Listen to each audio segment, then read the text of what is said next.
Today we're going to go over replacing this 530008 pump with a 90037 pump kit on our 10-year-old Cub Cadet pressure washer. The nice thing with this 90037 pump kit, one of the main reasons I chose this, is because of the installation hardware that comes with it. So it gives us all brand new bolts, lock washers, keyway, as well as a new siphon hose for the chemical injector. Before we get started, just as a safety reminder, we want to let you know to remove your spark plug when working around any engine. That way you don't have any accidental starts. Items that you're going to need today to remove your pump are going to be a 1/2-inch wrench, some anti-seize compound, some penetrating oil, a pry bar, and a torque wrench. First, we're going to want to take our 1/2-inch wrench and remove all of the bolts.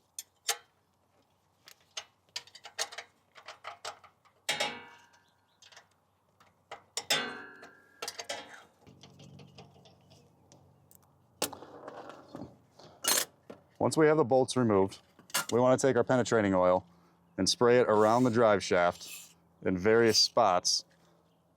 That way, it can penetrate any rust that may have accumulated over time from when the water has been seeping in and has a tendency to rust weld the shaft onto the input shaft of these pumps.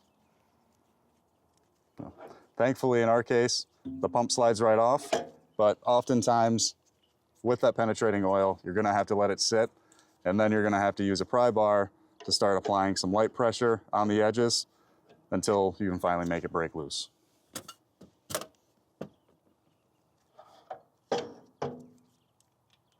Next, we're going to remove the keyway and inspect the shaft. When we're inspecting the shaft, we want to look for any other abrasions on the shaft that could cause any issues when installing the new pump. As a rule of thumb, even when it is looking good, I will still take a piece of sandpaper and work my way around the shaft, cleaning up anything.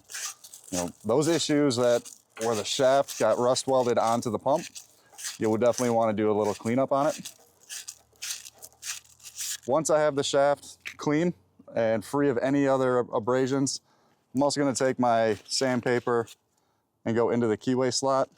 Sometimes a lip can accrue when you're doing sanding, so I'm just going to sand that down just a little bit.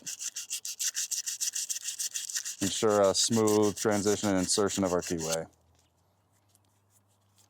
Once that is all good, the next step is to take our anti-seize and put a coating all over the shaft. This is going to make it so that the next time you need to remove your pump, it won't get stuck, making any repairs or replacements easier.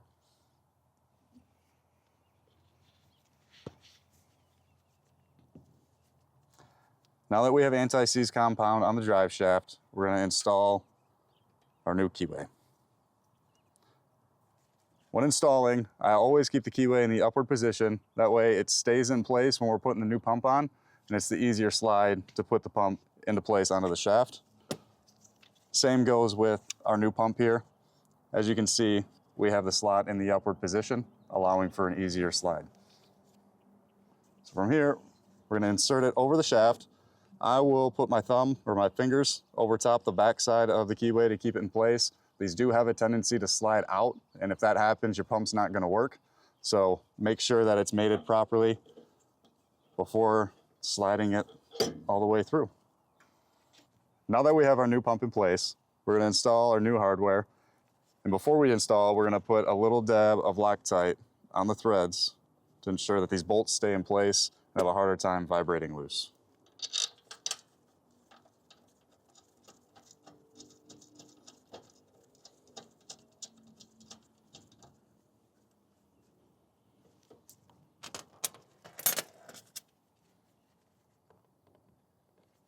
Once we have all of our bolts into place and the pump fastened finger tight, we're going to take our torque wrench, set it to 17 foot-pounds, and properly torque the bolts into place.